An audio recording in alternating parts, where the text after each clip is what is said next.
BNP মহাসচিব মির্জা ফখরুল ইসলাম আলমগীরের নেতৃত্বে দলটির স্থায়ী কমিটির সদস্য সালাউদ্দিন আহমেদ ও মেজর হাফিজ উদ্দিন আহমেদ সহ ৩ সদস্যের প্রতিনিধি দল সমসাময়িক বিষয় নিয়ে প্রধান উপদেষ্টার সাথে বৈঠক করছেন। আরও জানাতে যমুনার সামনে থেকে সরাসরি যুক্ত হচ্ছেন সহকর্মী আব্দুল আহাদ।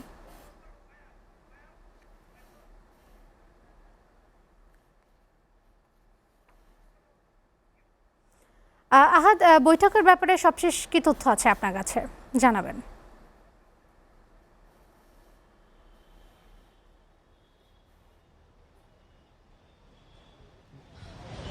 বিএনপি মহাসচিব মির্জা ফখরুল ইসলাম আলমগীরের নেতৃত্বে ঠিক ৬টা ১০ মিনিটে বিএনপির ৩ সদস্যের প্রতিনিধি দল যমুনাতে প্রবেশ করে। সদস্যদের মধ্যে আর বাকি দুজন হলেন বিএনপির স্থায়ী কমিটির সদস্য ও অবসরপ্রাপ্ত মেজর হাফিজ উদ্দিন আহমেদ, সালাউদ্দিন আহমেদ। আমরা যতটুকু জানতে পেরেছি বৈঠকের প্রায় ৪০ মিনিট হতে চলল। এই বৈঠকে মূলত বিএনপি হঠাৎ করে বৈঠক প্রধান উপদেষ্টার সাথে এই ধরনের বৈঠক করার সিদ্ধান্ত নিয়েছে গত শুক্রবার স্থায়ী কমিটির জরুরি সভার মাধ্যমে, যেখানে তারেক রহমান সভাপতিত্বে সেই জরুরি বৈঠক অনুষ্ঠিত হয়। বৈঠকে আমরা যতটুকু জানতে পেরেছি বর্তমান পরিস্থিতিতে বিএনপির উদ্বেগ প্রকাশ এবং সমসাময়িক বিষয় নিয়ে প্রধান উপদেষ্টার সাথে আলোচনা হওয়ার কথা রয়েছে। এছাড়া দ্রুত মে বা জুন মাসে নির্বাচনের সম্ভাব্য তারিখ ঘোষণা করা যায় কিনা দেশের আপনারা ইতিমধ্যেই জানতে পেরেছেন বেশ কিছু সংস্কার কমিশন তাদের প্রতিবেদন জমা দিয়েছে। সেই সংস্কার প্রতিবেদন, দুদক সংস্কার প্রতিবেদন, নির্বাচন সংস্কার প্রতিবেদনের যে সুপারিশগুলো রয়েছে সেখানে বিভিন্ন বিষয়ে বিএনপির দ্বিমত রয়েছে। এই বিষয়গুলো নিয়েও আলোচনা হবার কথা রয়েছে।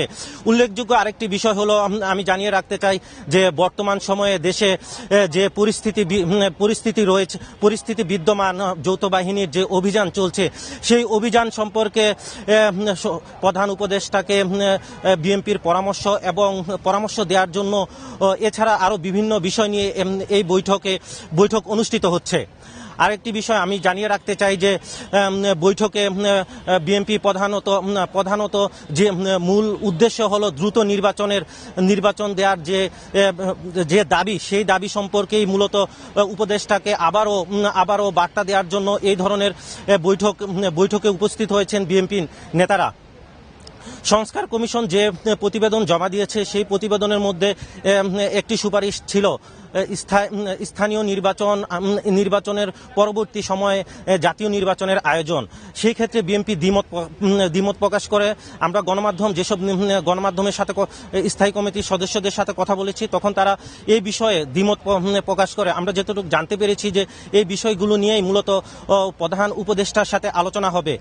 আরেকটি বিষয় আমি আপনাদের জানিয়ে রাখতে চাই যে বিএনপি বারবার বলে আসছে যে বর্তমান পরিস্থিতিতে যে ধরনের সমস্যা বা বিশৃঙ্খলা সৃষ্টি হচ্ছে, এই সমস্যাগুলো সমাধানের একমাত্র সমাধানের পথ হলো একটি নির্বাচিত সরকারই পারে এই ধরনের সমস্যা সমাধান করতে। আপনারা জানেন যে বিএনপি মাঝে মধ্যেই প্রধান উপদেষ্টার সাথে বিভিন্ন সময় বৈঠক করে আসছে। বিভিন্ন পরিস্থিতিতে মূলত বিএনপি বারবার বলছে তারা অন্তর্বর্তী সরকারকে সহযোগিতার জন্য বিভিন্ন ধরনের পরামর্শ দেওয়ার জন্য এই ধরনের বৈঠকে বিভিন্ন ধরনের পরামর্শ দিয়ে থাকে। এছাড়া আপনাকে ধন্যবাদ। দর্শক, প্রধান উপদেষ্টার বাসভবনের সামনে থেকে সরাসরি যুক্ত ছিলেন সহকর্মী আহাদ।